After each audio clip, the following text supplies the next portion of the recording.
Yeah.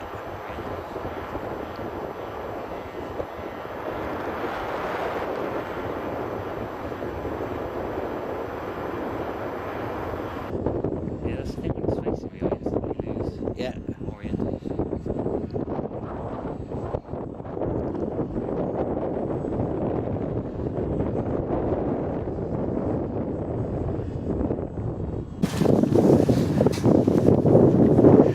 Right, so here we are on the Knavesmire. It's George's maiden flight, which is, we have footage of it, but not of him launching. How was it? Yeah, actually, fantastic.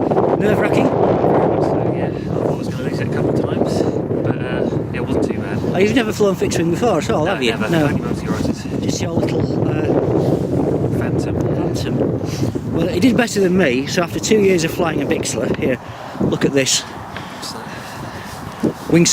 Wing spar completely shattered.